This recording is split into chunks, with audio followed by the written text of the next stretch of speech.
G'day Aussie gamers, welcome to the Aussie Gamers Express video game podcast. The podcast that brings you news, reviews and video game themed fun. Get yourself set because it's time to hand you over to your hosts, Lucas and Red. Hey Aussie gamers, this is episode 142 and today is Monday the 12th of September 2016 and I'm your host Lucas and here with me is my co-host and very good friend Red. How are you my friend? I am fantastic, thank you very much for asking. How are you? I'm great, thanks. Looking forward to this week's show. It should be a good one. Before we start though, here is this week's show in preview.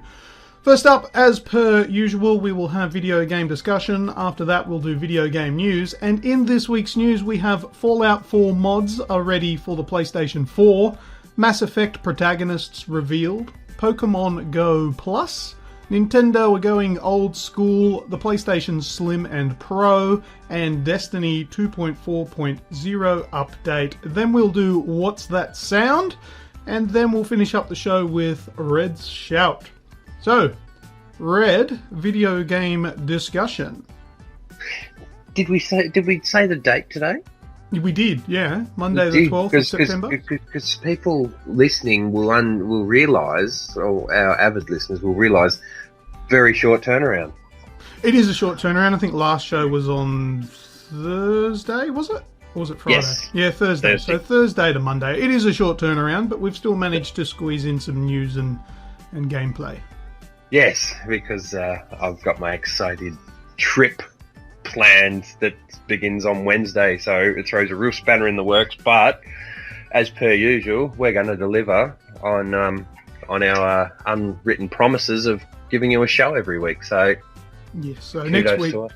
I think last week we mentioned that it was going to be an EB Games Expo special, possibly. That has changed a little bit. We will be recording a PlayStation 4 Pro/Slim special. So it's all going to be about that. And we've got two extra special people that are going to be joining us for that one. Hashtag we lied. Yes.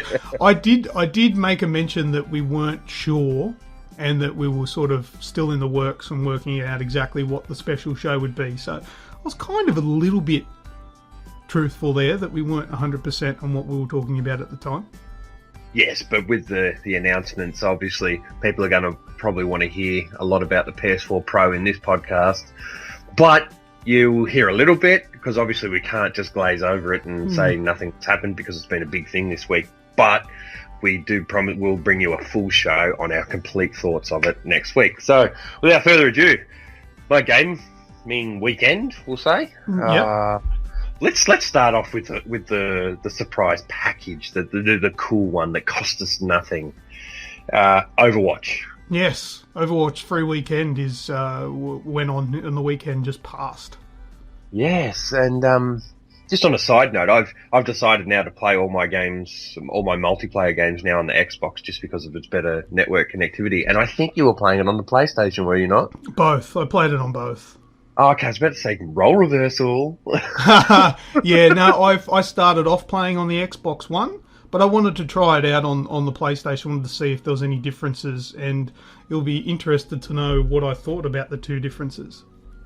Well, what do you think about the game, first and foremost? Well, the game itself is a bit of a phenomenon for me because you present me with, maybe a MOBA, a free-to-play online game, or a multiplayer-only game, and there's a very, very short list of those that I will give you that I actually enjoy. Yep. And Overwatch... Now, I have played Overwatch before. I did play the free beta that kicked off before Overwatch was released, and I was a bit, sort of indifferent with it, really. And in playing the free version of it this weekend just gone, considering that basically it's not a demo, it's the whole game. You get all of the characters, all of the maps and game modes to play during the free weekend. And I actually found it quite good. I was really impressed with how well all of the characters are balanced, considering that every single character is very different in their abilities, the way they play. Some sprint, some don't. Some have automatic fire, some have single shot, some don't even have attack weapons, just pure healer. And I just felt that, because I tried out every single one of them in the what is it, like the training section, the tutorial part of the game. You can just go in where there's heaps of bots, and you can continually just keep changing your character as many times and whenever you want. Yeah. And I tried out every single one of them. I didn't particularly hate any of them, but there was none that I just felt, oh, this is all I'm going to use. There was a lot there. I was like, oh, I'd like to use this one for this reason, but this one's good too. I'd like to use that one. And they all felt like obtainable, their actual abilities. And that was probably the biggest thing for me, is that the game is very well balanced. When I played it, now, Red, you know me probably better than anyone. You know I struggle when it comes to online multiplayer shooters, competitive stuff like that. I'm not the greatest at those types of games. But in Overwatch, I managed to put in a good fair share of effort there. I wasn't coming off at the end of the game with very poor stats. I actually got some kills, captured points, and it felt rewarding. I felt like I was doing something as part of a team rather than, just being the guy that's cannon fodder for the rest, So I'm very surprised by it. I'm very happy with it. I echo you there. I done the mandatory tutorial part where you use that soldier, and once that was done, that opened to multiplayer. So I just went straight into multiplayer personally. Mm-hmm. I don't even think you need to do that, Rhett. Oh, I don't know. It just popped up and said, "You want to do the tutorial?" I went, "Yeah, all right." Yeah, I'm probably glad I did. Yeah, good idea to do it, but you can miss it, because I did it on the Xbox. But I didn't want to do it again on the PlayStation, so I just skipped it all and went straight to multiplayer. Fair call. I didn't use all the characters. I kind of picked probably from one. I used one of 6 I was comfortable with, and I think it's that sort of game. I noticed the balancing that you're talking about, and that's Blizzard for you. And but that feels like had to be one of the most glaringly obvious things. There was no generic soldiers, no generic guns, no generic abilities. Everything could be countered by a specific other character. Everything can be complemented by the healer, or the healer / buff. Like I went that Mercy, the chick with the angel wings a lot, because you could buff them with additional attack speed or heal them. So you weren't just there to heal, but you could actually hit the right on the D-pad and she'd go to an offensive weapon. It wasn't very pungent, but if you were sitting there doing nothing, you had no one to heal or no one to buff, or had to hold a position for 10, 15 seconds, you could offensively hold that position. So I liked that, and that was a real easy way of getting experience, mind you, just running around healing people. And the big thing I do like is the Ultra, or the Ultimate, or whatever people call Alt. So your triangle or your Y. Yeah, when you build it up, get to 100%. Yeah, a lot of those are really, really cool. I read a lot on the internet beforehand, because I've always been on the fence with this game. Do I get it? Do I not? Would I play it? Would I play it enough? What is it? And so I used to do a lot of reading, and that Ironheart, the guy that turns into the tank and the sentry, the stationary bloody turret thing. Oh, isn't that Bastion, the robot that does Bastion, that's it. Yeah. Yeah, my bad. Fucking OP. Well, he's probably the one that I use the most.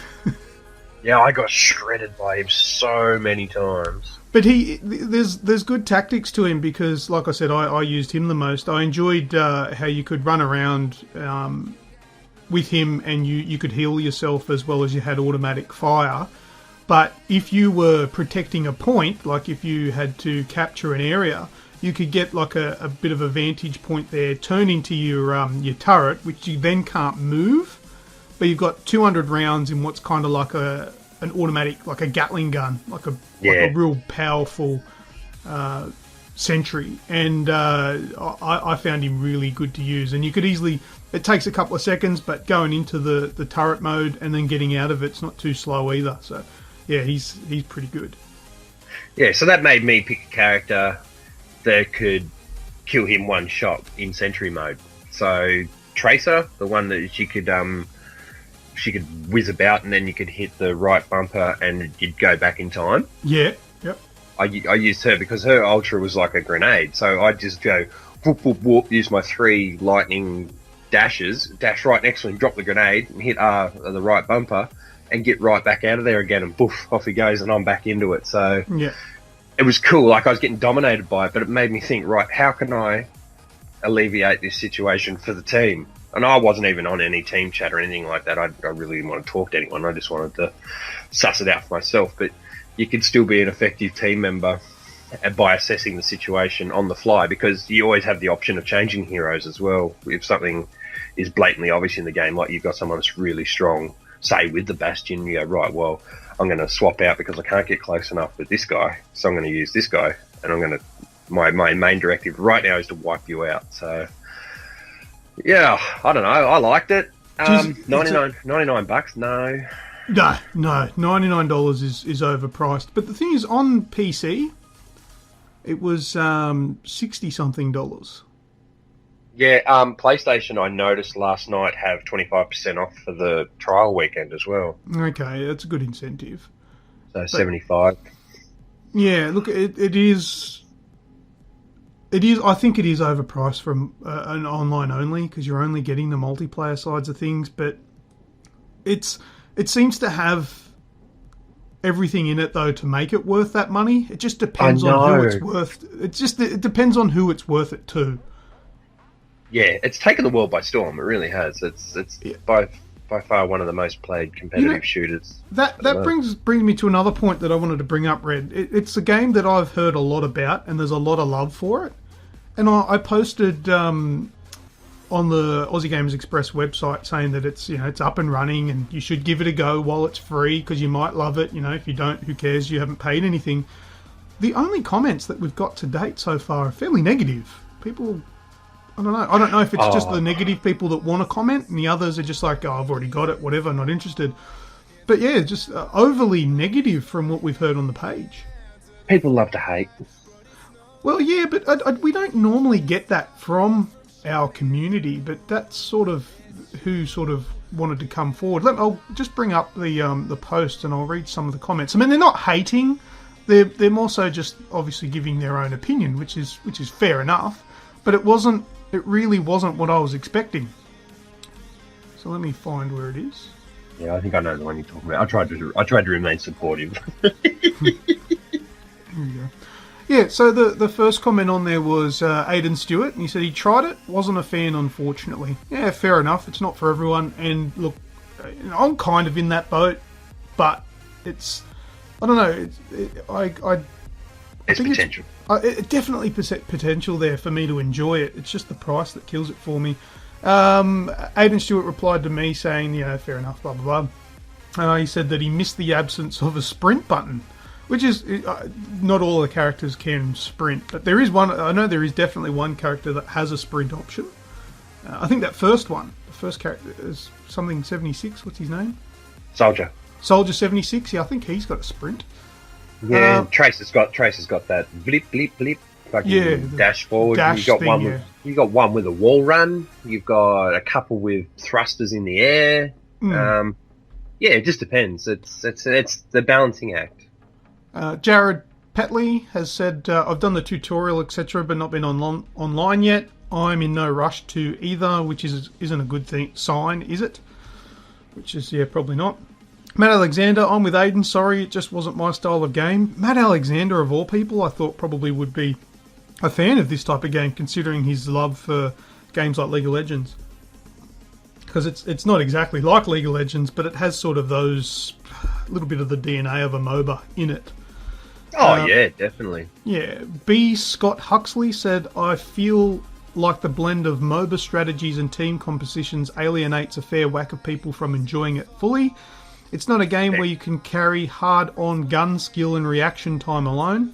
team builds, synergy, and the heavy focus on team. I've got to click more. Teamwork in general is what I like most about the game, ironically clashing with my traditional style of FPS though.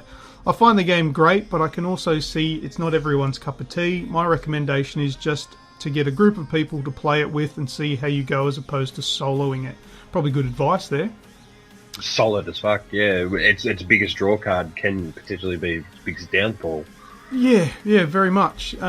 Nick Holmes said, I wasted 15 gigabyte of data on this and the piece of shit Battle.net servers won't stay up. I didn't have any issues with the servers myself. I can understand servers being under strain when you offer free play days, but it's hardly going to entice someone to buy the game. I certainly won't be. Blizzard have once again failed to get my money. Blizzard have once again failed to get my money. It's just not something that I really would hear very often from Blizzard. I wonder what the last time was that that disappointed Nick. Surely WoW. Well, maybe. I don't know, but I've been pretty impressed by it. Even though I'm not a fan of all of Blizzard's games, like I definitely don't like Heroes of the Storm. I don't like WoW, but Diablo is a very impressive game, and this one stacks up too. It's a different formula, but I think for people that are half interested in it would probably enjoy it. Maybe not the price point. I think the price point's probably overpriced, but because of its popularity, it's probably going to take a while before it drops. That's right, and you might know, I don't want to go off half-cocked here. Is all future content free, or is there a season pass? Oh, no, I don't know. But there are really expensive packs to buy it, so I would imagine they'd include paid DLC, so I think it's not all going to be free, no. No, but look, I would like to see a day where extra maps are always free, kind of like Rainbow Six Siege, and then have other things that are purchasable that don't really take away from one person playing with another. Well, here you go. Overwatch future heroes and maps will remain free. There you go. So it is like that. But there is like the $130, $140 pack that you can buy, which, I don't know, must come with crates or something. Yeah, those crates and unlocks and stuff like that. Keys or whatever. Or just currency, I think it is, to unlock them or whatever. I'm not sure. I just unlock the free ones every time I leveled up. Yeah, so, I don't know. That's it. I enjoyed it.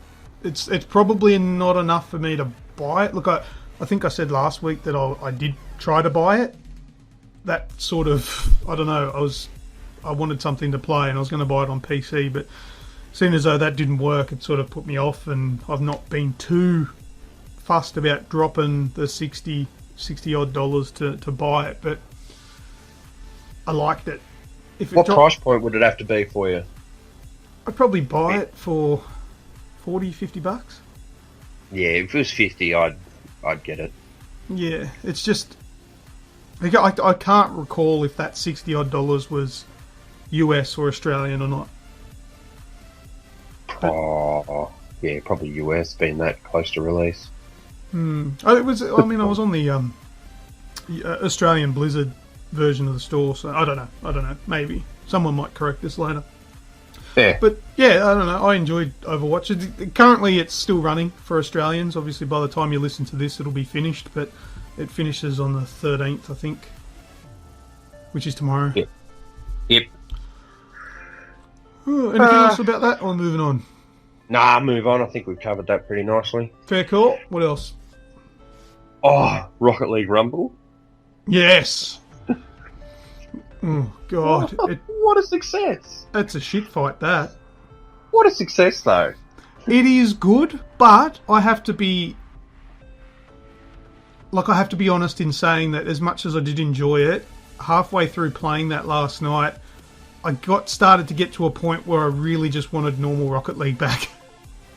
Yeah, I can appreciate that, considering how much normal Rocket League we've played. Yeah, it's a good special occasion sort of game to play. Yeah, I was pissed last night, so don't get me wrong. I was intoxicated, so everything was heightened. But yeah, it's fun. All the little boosts and upgraded. What do you call them? The little mutators. Yeah, I suppose you can call them that. I don't know. Like, just your abilities. Yeah, L3 abilities. Yeah, they're kind of cool. You know, after 10 seconds you'll get something and you'll use it, and then another 10 seconds will go by and you'll get something else. I was worried it was going to be like Mario Kart, but it's nothing like that. No, it's not. So it's cool. Everybody gets something at the same time, sort of thing, rather than whoever gets there to pick up the special stuff first, which is a nice touch. So there's stuff like the boot, or the boxing glove, which will punch the ball, and there's spikes, which will make the ball stick to you. There's a grappling hook, which will repel you towards the ball to hit it, and all those other different ones. There's heaps. Yeah, whirlwind, freezing, switch places, make someone go uncontrollably turbo. I just enjoyed it. I thought it was really, really cool. Something I'd do every 10 games of Rocket League I play. I'll probably spend the last 2 doing that. Yeah. But yeah, like I said, I just started craving normal Rocket League, because all of the tactics and things that you've worked out in Rocket League go out the window. You can't do it. Oh, go on! Yeah. Yeah, so recommend it. Give it a go. Yeah. Doesn't cost anything either. No, not at all. Which is good shit. What else did I do? Oh, because I'm going to be away for 3 weeks, I've been churning out a lot of Tomb Raider on the box. It's me though. I can't fight who I am. I push through. I do some story missions. I pick up a couple of extra abilities. It's like, oh, I can use that arrow to access the cave back there. So I go back there and I access the cave and I pick up basically nothing. I go in there, grab a collectible, probably an animal skin, and come back out, sort of thing. It's my innate ability or inability just to progress with storyline. Well, that's the thing I'll mention here. I want you to comment on this. Now, it's a good style of gameplay for a completionist, right? But what I've noticed in you, though, is a lot of the time that due to playing like that, you don't end up finishing the game. No, that's true. I have my feel. Yeah, you get just as much gameplay out of it, if not more, than anybody else that's finished the game. And by finish the game, I mean finish the story. But you don't get there. You don't finish it. Witcher 3, big one. Witcher 3, The Last of Us, Uncharted 4. Uncharted 4. You don't finish these games. Is that a bad thing that you do that? Nah, surely not. I've now gone back and played The Witcher 3 again. I'm taking Doom away with me on holidays. Fallout 4 is the same. I've never actually hit the point of finishing that game. I'm taking that with me because I'm playing a lot of single-player games while I'm away because I don't have reliable internet. But no, it's surely not a bad... Well, it depends how you look at it. Am I getting value for money? Yes, you've just stated I play it as much, if not more. Yeah, absolutely. The value's there for you, I guess. So the value's there for me. I'm not getting the complete experience, so straight away anyway. I do go back and play these games eventually, most of them. So I'm not getting the complete experience, so sometimes it makes it very hard for me to comment on an overall product. So there's value. I'm getting a good experience, but I'm not getting a complete experience. But I'm getting to try everything out relatively early in the game too, because I've got nearly all of Lara's abilities unlocked, man. Seriously, she's near maxed out. I've got one weapon to go of the top tier, but in order to get that, I've got to go through all the ancient burial ruins, not just the temples. I've got to go back and open sarcophaguses and find parts to an ancient bow. So that I'm driven to do that. I want that, but I done a bit of a comparison with you yesterday. 77% game completion for you was the game completed, and I'm up to 66, 67, and I'm almost on par with your game time, so I must be close, surely. To actually finishing it? Yeah. Yeah, well, probably, depending on how many missions that you've pushed through. But I mean, it's only like the opposite to the type of gameplay that I can't help but do, is where I will play a game story intensive and I will go main mission to main mission to main mission. Mm. But don't get me wrong, I do stray from the story, but it's usually only for a short time. You know, I might go and I might find a cave, and I'll go through the tomb, and I'll do the tomb, and then I might go back straight to the next story mission. You know, that's generally how I work. I will finish the entire story and get that out of the way, and if the game is good enough, I will then stick around and continue to do side missions, collectibles, and things like that. Tomb Raider was good enough for me to stick around, and I did. I played it quite a few hours after I'd finished the main story. But that's how I work with games. And then if the game is that strong, I will continue and 100% it. It's just I can't for the life of me, and it's just a personal trait of mine that I just feel like I'm not finishing the game if I don't play the story. Yeah, and if I put too much time into doing other things, I'll get my fill and have enough of it where I want a bit of a change, so I won't ever finish it. So that's why I always get that out of the way first. I figure if I leave it and I don't do the collectibles, then all I'm missing out on is a statistic rather than an experience. Yeah, cool.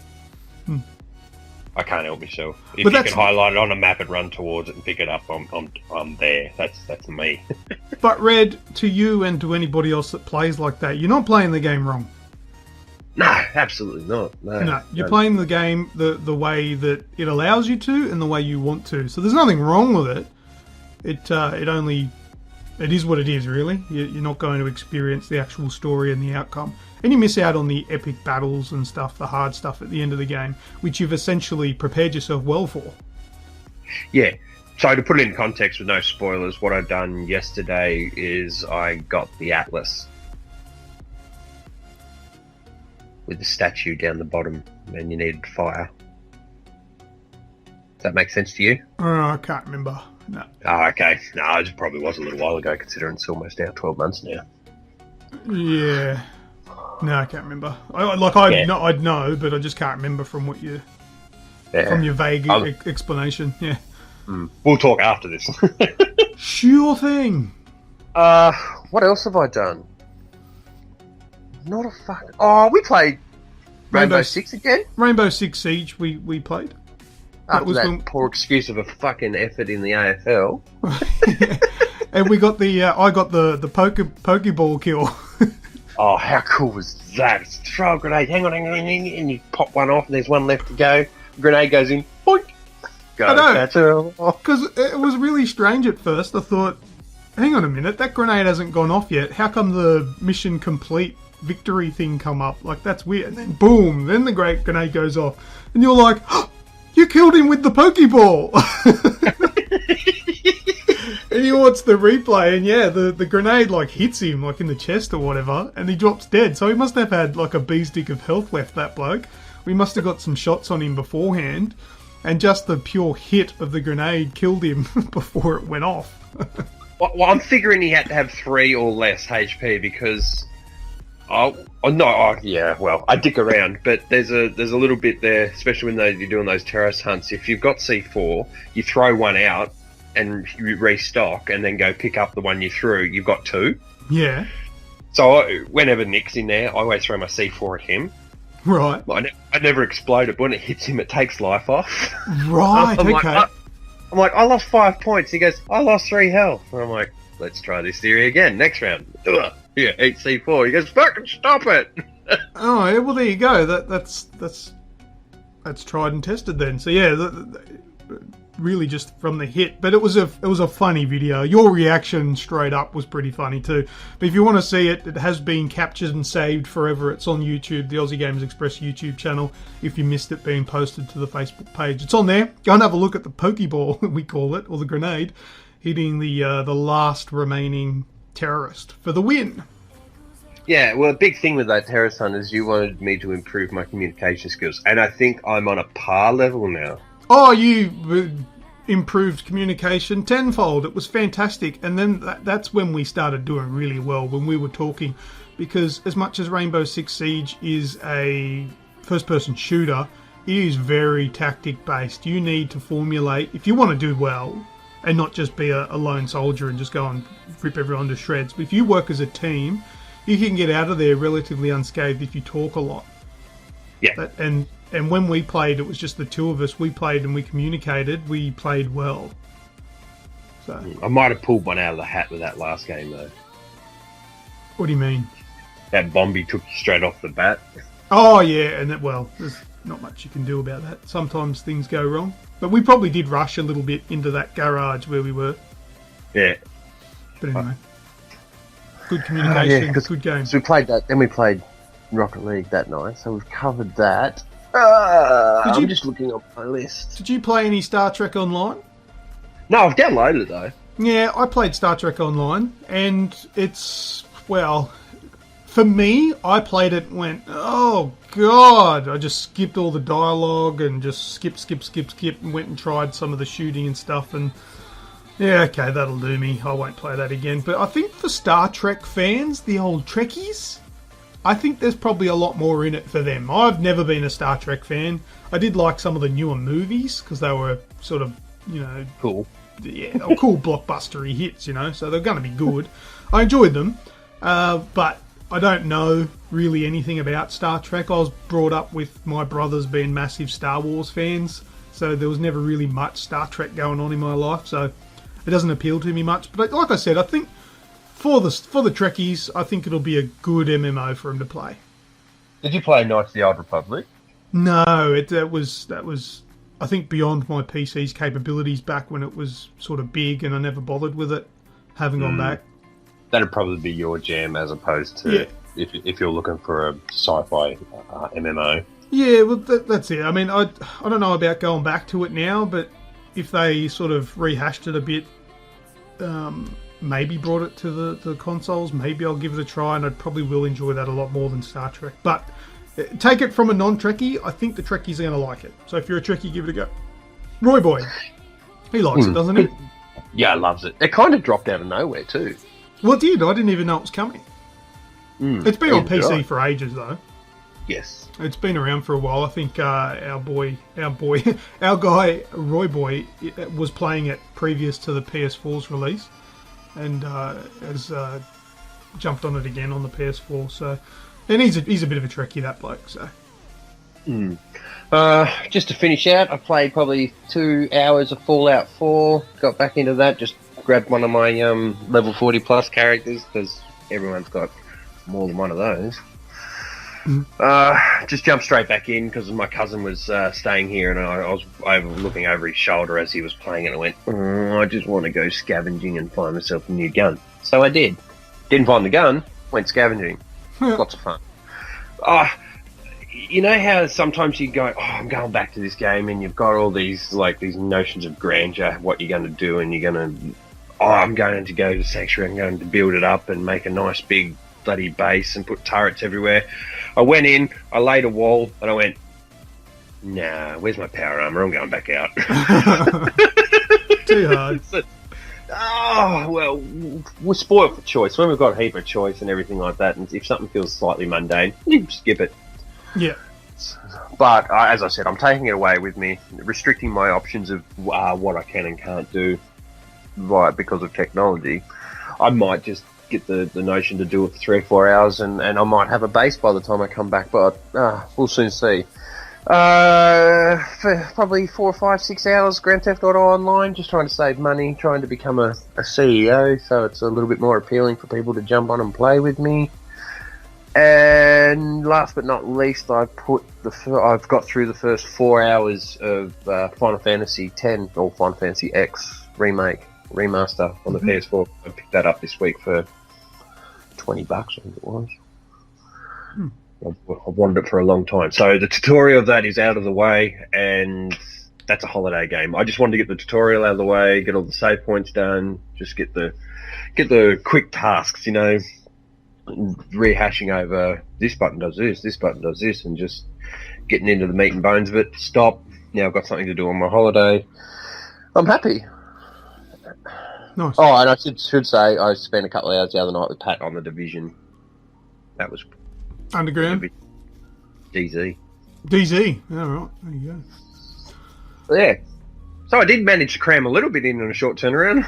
Yeah, that's it. Well, you have said in the past you have the ability, luckily for you, to play your games to excess sometimes.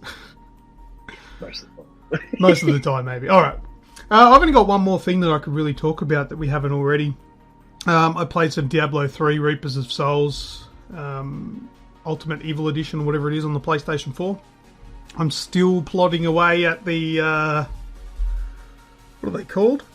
Bounties. The bounties, yeah. So you got to get 500 for a trophy. I'm about 270 odd now. Now. God, it takes a long time, man. Yeah, what a grind. It is a long time, but I've got to do it on my own because, like, I play it online, but very rarely do you get other people, randoms, jumping in, and nobody else I know really still plays it. So I'm playing that. I do enjoy it. I've just put it down on a low difficulty just to run through and annihilate. I put it on just Torment 1 and just annihilate everything and just to get it done quicker, just so you can get the bounties done really quick, because it might be like kill 100 enemies, and which will literally take me 10 seconds. And yeah, so that's all I've been doing. Once I get that out of the way, that's when I'm going to really concentrate on hardcore mode. And I think that'll be really interesting. I just want to get this grind shit out of the way. That's not really fun to do. And then I think it'll be really fun to be as careful as possible so your hardcore character doesn't die, because once you die, your character's dead and he's gone forever. So that's what I'm up to with Diablo 3. Really, really looking forward to the hardcore mode. Have you got a hardcore character up and running? Yeah. Yeah, I've almost finished hardcore mode, I must say. I think I've only got 2 more bosses to kill in hardcore mode, and I have to get it to level 70. Yeah. So there's a bit to go. Well, I might be consuming some time on your couch. Yeah, we'll play hardcore together if you like, because I think I can. I'm not sure. Can I go back to the beginning with my current hardcore character? It should be. I've got a level 30 or a level 40 Crusader. Yeah, I don't remember. I don't recall. It's been a long time since I've actually chose my hardcore character, but I might be around that. I don't know. But we can do that, see if we can polish it off together if you like. But that's about my week, really. I've been playing some iPhone games. Nothing too amazing. I picked up a couple of really, really old iPhone games that I bought back when I had like an iPhone 4. Oh, Jesus. Yeah, there was Hot Dog Down a Hallway. It's very innuendo. Yeah, that's really a game. What else? I had Dino Cap, Tiny Wings. Oh, wow, I remember Tiny Wings. What is it? Baby Monkey riding backwards on a pig. Do you know that game? No. Baby Monkey, Baby Monkey, backwards on a pig, Baby Monkey. You don't know about that game? No, not at all. It's a fun, silly little game, but the game was actually created. Here's a bit of an interesting fact for you. They created this game, Baby Monkey riding backwards on a pig, after a YouTube video. Oh, okay. Yeah, if you YouTube Baby Monkey riding backwards on a pig, it'll be a real life video of a little baby pig with a baby monkey on its back, and it's like hanging on for dear life on the back of this pig while the pig runs around in circles and stuff, and it jumps off, runs around and jumps back onto the pig and all that sort of stuff. It's not hilarious, but somehow it went viral. They made a iPhone game out of it. Of course. So there you go. Baby Monkey riding backwards on a pig, Baby Monkey. And the tune will get stuck in your head. Do do do do do do do do do do do do do do do.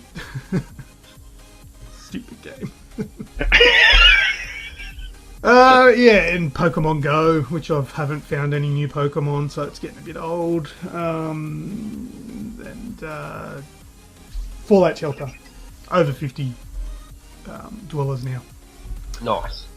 But that's it for video game discussion, Red. So how about we move on to video game news? Let's. Okay.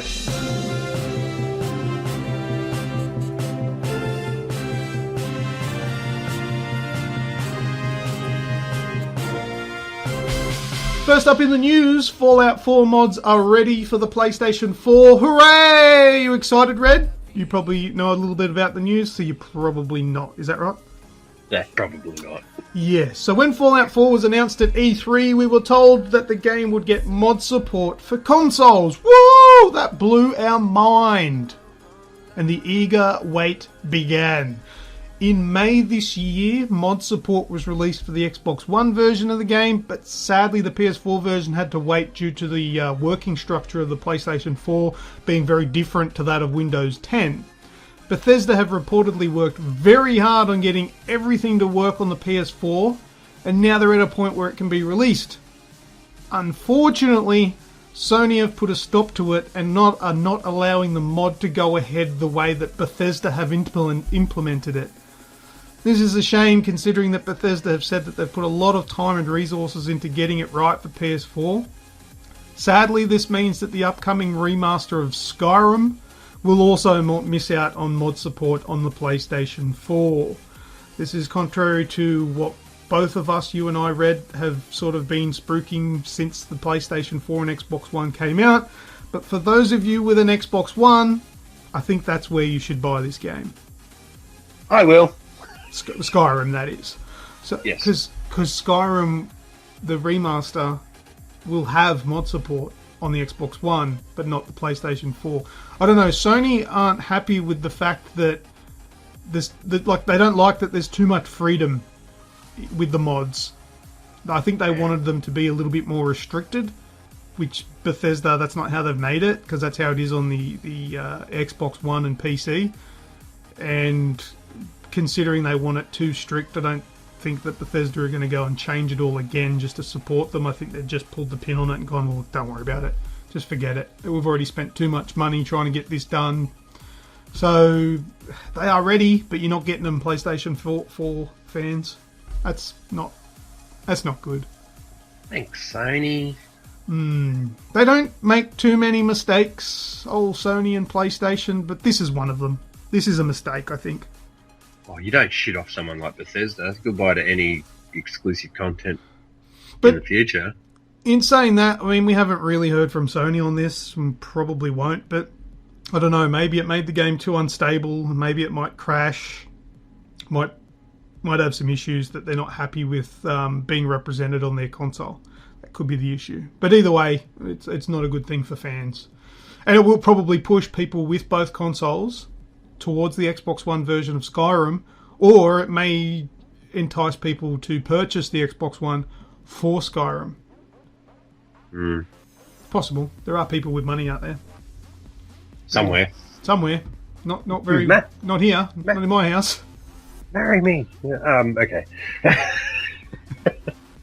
All right, next up, Red. So some details about Mass Effect Andromeda has come out with the PlayStation 4 Pro reveal event. PlayStation Access, those guys that I get around every now and again, they're pretty cool. They had a bit of a chat with the BioWare creative director, Mark Walters, after the event, and they have broken the news that Mass Effect Andromeda's main protagonist will either be male or female, as you got to pick with Shepard. Yep. But they are brother and sister. So if you pick the female, your brother is out there in the universe somewhere, and vice versa. So whether they actually play a part in the narrative at all, depending on your choice at the start, is unclear. Well, obviously they're not going to let you in on too much, but they have gone on to put on record that they will be out in the world. So that'll be pretty cool. Your name will be Ryder. So like Shepard, whether you were a female or a male, you will be Ryder in this one. Yep. And if you remember the E3 reveal, there was a character in the video that has been revealed that it is the brother and sister's father. So just little tidbits. There's there's not much here to give away. I can't make it up on the spot and make it real. But this is the little bits and pieces for those Mass Effect fans out there that will keep you tied over to sometime in 2017 when Mass Effect will be released to PC, PS4 and Xbox One. Yeah, that's me, man. I'm a big fan of the Mass Effect series. Played all 3 of them. Loved them. Never played one of them. Yeah, you got to do that. Yeah. Alright, back to you. Yeah, okay. Next up, we've got Pokemon Go Plus. What the hell? Yep. Pokemon Go Plus is a small wearable device that lets players interact with Pokemon Go without looking at their smartphone, and it will launch in Australia and New Zealand from the 16th of September 2016. It'll be compatible with both iOS and Android smartphones, and Pokemon Go Plus connects with smartphones via Bluetooth and notifies player about nearby Pokemon and Pokestops. When a Pokemon is near, the device will vibrate and its LED will flash green. I should mention that the Pokemon Go Plus is like a wearable wristband, kind of like a watch or a what are those stupid Fitbit things? Yeah, Fitbits. Yep. But yeah, players can press the button on the device once close to throw a Pokeball, and this is without getting your phone out of your pocket. And a successful catch will result in the device flashing and vibrating. Right, so these are going to be $50, and they're going to be released in the next week or so. But I don't know, I'm starting to think that it's a bit late. I don't know, the hype train's gone. With Pokemon Go. They've made their 500 million in record time, and off they go. Yeah, well, I mean, there are still updates coming out. There's a buddy update that's coming, which means that kind of like Pokemon Yellow, you can choose a Pokemon of your choice to sort of walk beside you. And as you walk, you'll earn candies, which you can currently only earn from either catching Pokemon or transferring Pokemon.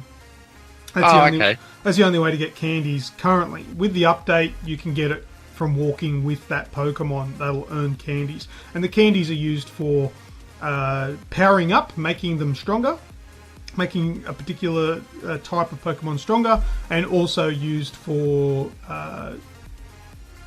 evolving your Pokemon too. So that'll bring a little bit more life back to it. But the thing that's a little bit disappointing is, I understand the idea of uncommon and rare Pokemon, but now that I've kind of picked up most of the common ones, it's pretty much all I'm getting these days, and it's a very rare occasion. And I still play it a fair bit, but I just don't see any different Pokemon anymore. It's just taking so long.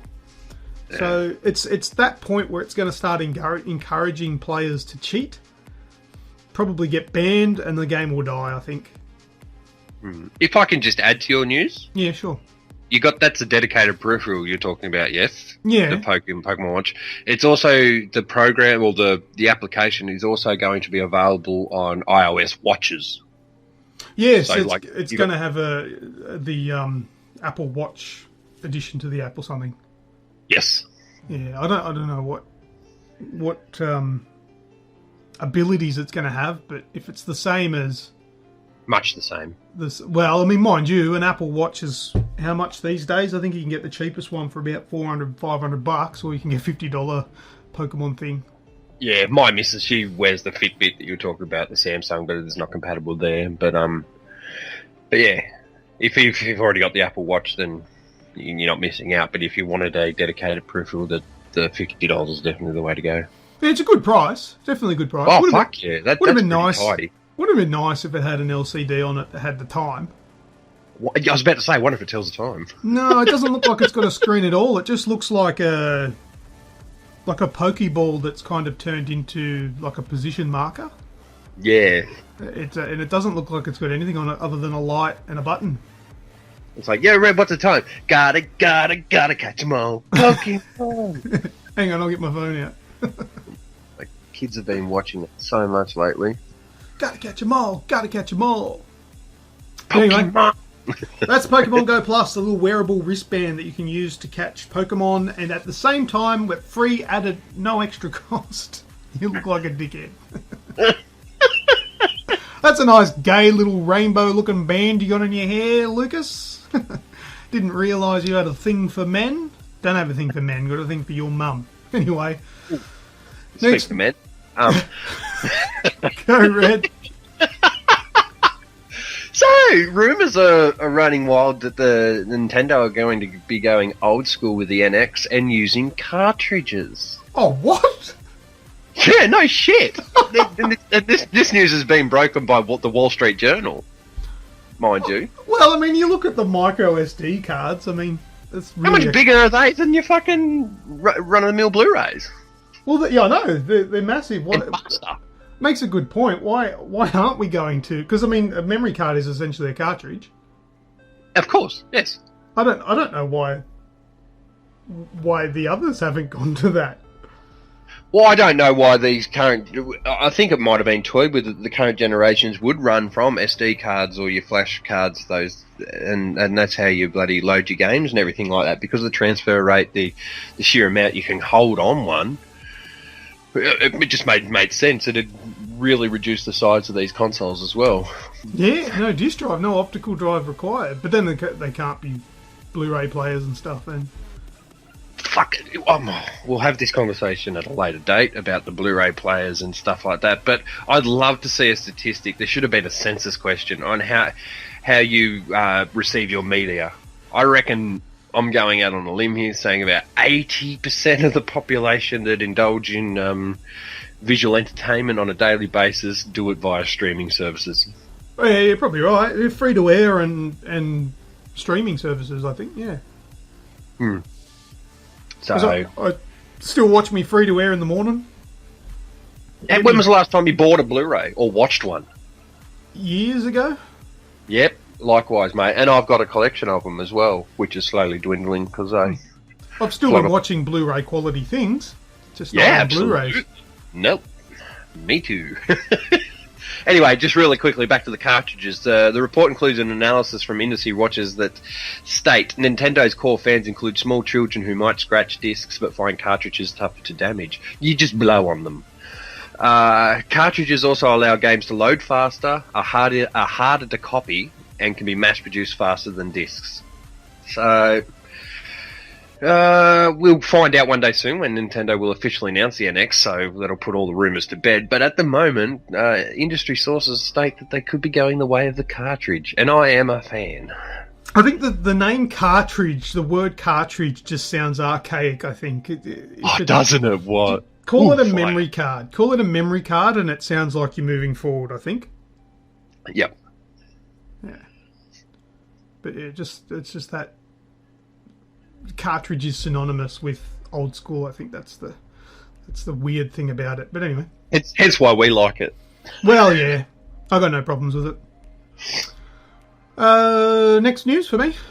Yeah, up to you, man. Okay, now we're going to touch on the PlayStation 4 Slim and the Pro that was announced, sort of revealed last week. We kind of knew already that they were coming. We knew that the Slim was a thing and the Neo was the previous name to the Pro, or the working name, if you will. But yeah, it turns out that the leaked videos and images of the Slim PS4 turned out to be real. Well done to PlayStation keeping that under wraps. And the PlayStation Neo, as I just said, is now the PlayStation Pro. So the PS4 Slim is pretty much the same as the original PS4. It's just a little bit smaller and curvier. There's a big alarm bell there, which we will elaborate further on in the next week's special. But there's no optical out connection on the smaller one, on the Slim. Do you know what the optical out is? That's your fibre optics, yes. Yeah. So that gives you your true surround sound, right? Out of that. Yes, so there's only one audio out now, which is the HDMI. That's the only way to get sound out. So I've used and reviewed quite a few wireless gaming headsets and high-end ones. I regularly use the Turtle Beach Elite 800s. I've just recently reviewed the Lucid Sound LS30 Universal Wireless Gaming headset.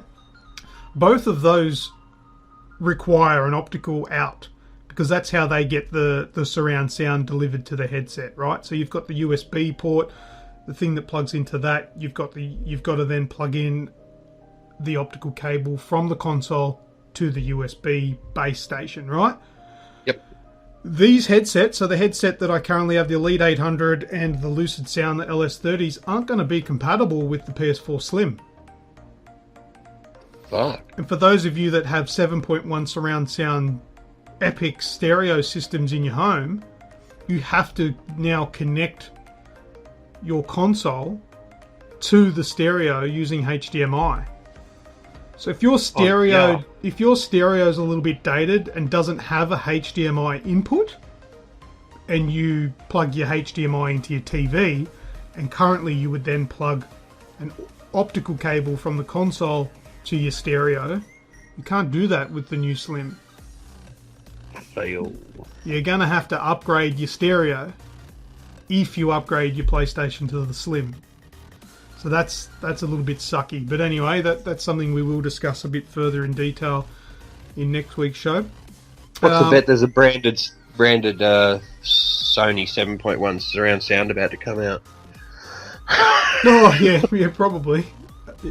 No doubt. There is a new peripherals, new headsets that come out as well. You can check out the new gear that's also come out along with the Slim and Pro on the AussieGamersExpress.com website. So the PS4 Pro has also been announced, and it's got more power, the 4K output, HDR, blah blah blah. It's really just a beefier PlayStation 4, if you will. Got pricing here. The PS4 Slim will cost $439. Hang on.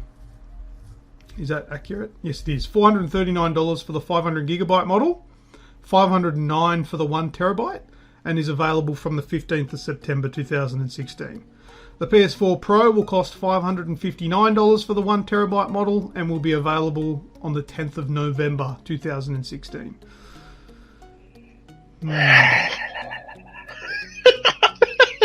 I got nothing, mate. I know. You're holding your tongue because you want to unleash it next week, right? So I'm going to shut my mouth right now and say it sucks. All right, Red, give me your last bit of news. All right, so everyone out there on the Destiny bandwagon still, those three of you joining me, I appreciate it. Anyway. Would be happy to hear that Destiny 2.4.0. Yeah, we'll just leave it there because I'm not that funny. Has dropped big bloody 12, 13 gig bloody update file. Jesus. For Rise of Iron. So it's getting ready for the new DLC to drop. And talking about getting ready for the new DLC to drop, it accidentally dropped a new exotic. So there's a new weapon in there you can go get. An exotic sidearm called the Trespasser. Looks shibby. There's been reports all over the internet that people have been picking it up, but I can come to you firsthand. Our good friend Ross Mark has actually already obtained it at a current maximum light level of 335. It's pretty awesome. Carries a lot of ammo, everything like that. I know I'm concentrating on one of the real little tidbits, but the most obvious changes with the big expansion is the Cosmodrome map is now changed, so you can actually see on the map where the new Plague Lands and the Fellwinter Peak areas are. I obviously can't access them, but they are there ready to be unlocked behind that paywall. And there is also an inaccessible area on Mars which can be seen from the Fallen Saber Strike. So all this, there's a little bit of mystery. So it'd be cool to see something else on another planet, because these expansions have just been pretty much concentrating on the one race or the one area. So if you get a little bit here and a little bit there, it's going to change the dynamics of the game up a little bit more, and it's going to make it more enjoyable to go to extra areas instead of just the one. Mm-hmm. There'll be a new race of AI. Oh, okay. Light level is going to be increased, of course, we knew this, but there's a lot of balancing and nerfing and upgrading and changes to subclasses. So much to try and cover, so Bungie.net is definitely the place to go if you want to get the tidbits and the little 1%ers and everything like that. So that there's some really cool stuff there, like Titan's going to have his shoulder charge downgraded because it's very OP, and there's going to be a difference in... look, I'm very one-sided well, not that I'm picking sides, but I concentrate more on what the Titan does, because I really only run my Titan. I don't have the time to run 3 max level characters. I've got a max level character that can do any of the given tasks for the week, and I'm happy with that. So there's lots of changes that affect me personally with the Titan build, which is cool because this is a Titan expansion. So they've probably put a little bit more concentration into them there. But really quickly, just to give you an example of some of the nerfs: the sniper rifle damage, the high rate of fire with the auto rifles, the Titan shoulder charge I've explained, and different exotics are going to take a buff and a debuff. So if you do really want to get nitty gritty, as I said, Bungie.net, I will schedule a post to align with the release of this podcast with a link directly to it for you, so you do not have to worry. I'm actually going to make myself a sticky note really quickly so I don't forget. But that's Destiny 2.4.0. I pre-ordered last night. Very good. Now with Destiny, I've booted up the Destiny app this morning because I'm going to kick off playing Destiny again tonight. Okay. And I was having a look at my stats. I've put 7 days, 1 hour time into my Warlock. And I've got a little bit more. I've got 15 hours on my Titan, which is a secondary character, which isn't really worth really continuing with that one. I'm not too interested in that. But my Warlock is level 40, light level 290, so I've got a little bit of work to do. Oh, 290's workable though. Yeah, well, I had played it a fair bit, so I've got a little bit of work to do anyway. But I'm going to start playing that again tonight. Put some more time into it and just decide whether or not Rise of Iron's for me. But I don't know. We'll see how it goes. See how the session goes. Okay, put it into perspective for you. I played 5 days and 3 hours on my Titan. What? I just brought the app up, like you said, and I've played for 5 days and 3 hours on my Titan. But I've put 7 days in. That doesn't make sense. Yeah, no, it means you're dedicated. Well, so I've played it more than you. Yeah. Oh, wow. It's only I've been playing lately with the gear drops, and because we played a lot early, and I would near say 50% of your time would be before the first expansion. Yeah, true, very true. I did play it a lot very early in the piece, but I've not played it in a very long time, so I'm going to get back into it tonight and play it a little bit more and see if it's worth me getting the expansion. Cool. Yeah. Alright, that's the end of the news. Let's go into What's That Sound?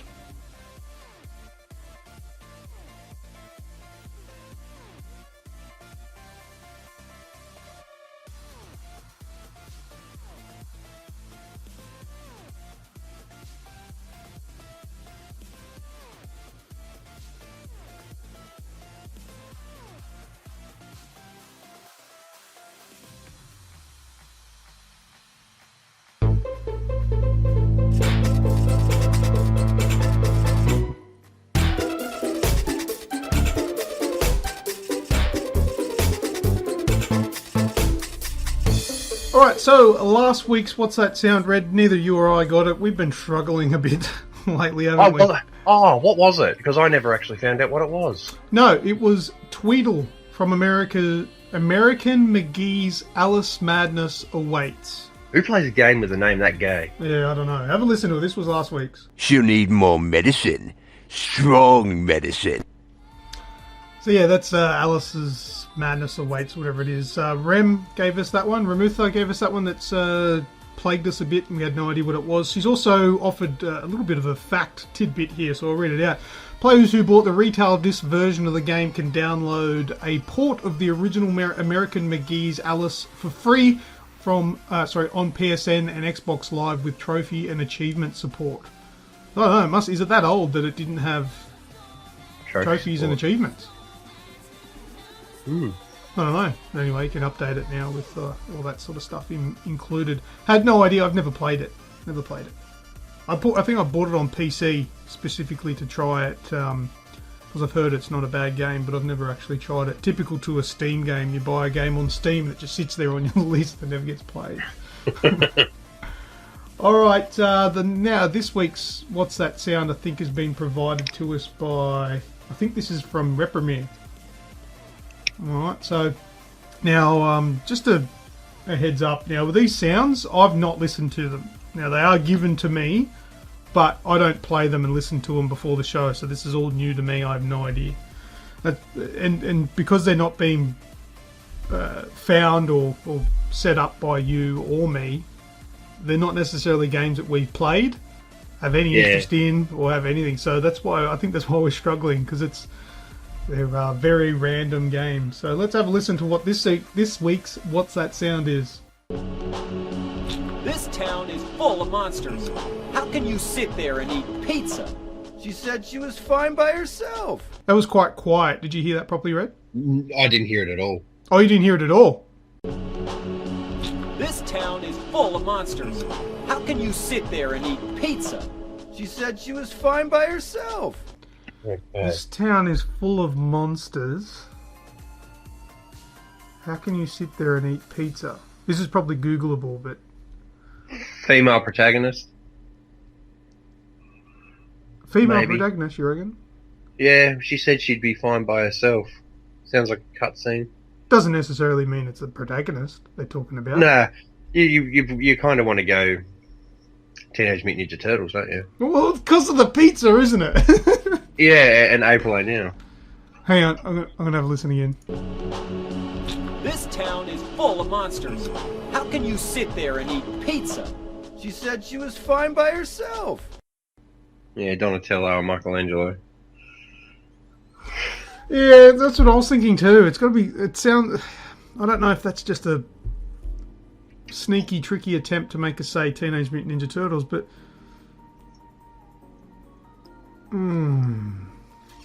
trying to think what other thing it could be. I don't know why, but I get a Telltale feel to it. Wolf Among Us or something, because there's monsters in that, sort of. But I haven't played all of it to know, because I haven't heard that line before. I don't know, you might be right with the Ninja Turtles. Oh! Hashtag it's Googleable. It is Googleable. Mm-hmm. We'll put it out to the listeners. We'll just say we're probably both not right. Probably. Alright, well, if anybody else out there thinks that they know what that sound is for, what game it's from, what the sound is, please send us a message to our Facebook page. Tell us what it is. If you're correct, we'll send you a free game. They've been hard lately. This one might be a little bit easier if you've played the game before, I guess. And we'll have the answer probably not next week's show. It'll be maybe in the one after. It's hard to look that far into the future, because we don't tend to organise our shows too far in advance, because that way you can miss out on current news. So we'll let you know. Next time we do a normal show, we will give the answers away for that one. Alright, let's go on. We're still one apiece. Yeah. Well, what's that sound? Red's 1, I'm 1. So After 74 rounds, it's 1-1. yes. That's how it feels. I know, it does. It feels like a long time since we both got one. But anyway, that's it for What's That Sound. Red, give us your shout.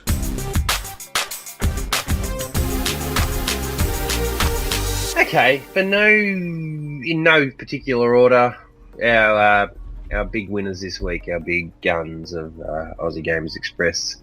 Aidan Stewart, Matt Alexander, B. Scott Huxley, Adam Payne, Martin Creamers, and Nathan Rocks. And Rex even, but you rock also. Yeah, well, what can we say? Constant contribution. A couple of you probably have already heard your name already in this show because of your contribution, so that was pretty cool. We never coordinated the shout for the post, the Overwatch post, and this shout. So if you heard your name twice, you are a winner. Free chicken dinner. Yeah, that's basically short and simple and straight to the point. You are legends. Awesome. All right, down to last words.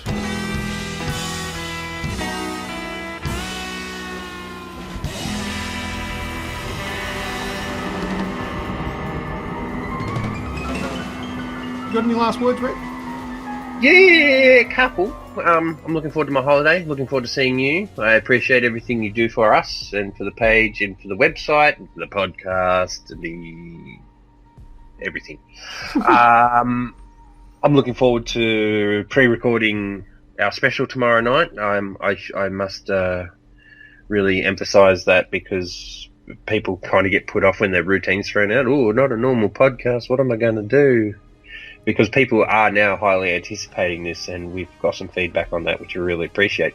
So, just be sure to catch that. It's going to probably be slightly controversial. There will be emotions spilling over and contradicting opinions. So, we put the right group of people together in order to try and bring you every different sort of view and opinion on the new release of the PS4 Pro Project Neo. Yeah. So it's going to be yourself, Red. Yes. We're also going to have Pat or Snoogans. He's joining us, and also Weeksy. Weeksy will be joining us. It'll be his first time ever appearing on the Aussie Gamers Express video game podcast. So that'll be interesting for him. But he's got a very contrasting opinion, very much contrasting to yours and mine, Red. I think you and me are quite similar.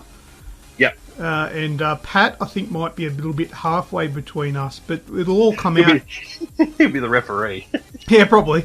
It'll all come out in the show, and as we've sort of put down the ground rules, is that emotions and arguments are totally welcome. So it may get heated, but I absolutely want that to happen. And we'll try to be respectful and everything like that. But yeah, come in with an open mind. I'm going to hold my tongue on the amount of profanities that I probably want to drop, but it's completely unscripted. We've got a scripted show each week. We follow a pretty loose regiment, but it's the same structure. This is kind of you'll probably host the majority of it, Luke. Yeah, and push us in the right directions because you've obviously got dot points. We've all done research. I know we've all done research. This is we're not taking it lightly. It's not off the cuff remarks. This is going to be educated opinions. So yeah, I'm actually really looking forward to it. So yeah, me too. Yeah. We'll record tomorrow night, and then I jet set the day after. Hence why there's going to be a gap in recording. But I thank you all for your patience and time. Wonderful. All right, just quickly my last words. I wanted to mention that I did a review on behalf of Aussie Gamers Express of the Lucid Sound LS30 Universal Wireless Gaming Headset, mouthful. An unboxing review which has gone live now. If you're hearing this, it is available via our YouTube channel, and it is also a post on our website, which is www.aussiegamersexpress.com. So if you are checking out a wireless set of headphones for either the PlayStation 4 or the Xbox One, you can even use it on PC, mobiles, and the mobile phones and mobile gaming systems, so it's quite universal. It is very, very much worth having a look at. I've even had Mark Travis on the post on the website, on Facebook. He's even made his own comment on there saying that he loves them, they're comfortable, and likes the mic monitoring and all that. So thank you to him for that comment. It's good to see that somebody else is enjoying them for the same reasons that I did. So they're a good, comfortable, durable set of headphones. Definitely worth taking a look at if you're in the market. So have a look at that review, the unboxing and review, and see if they're something you might consider purchasing. But look, whether you do or not makes no difference to us. This isn't paid advertising. I'm not going to get royalties for people that buy them. But that's what we do. If we like something in the gaming world, then we'll recommend them because it's worth it for a gamer.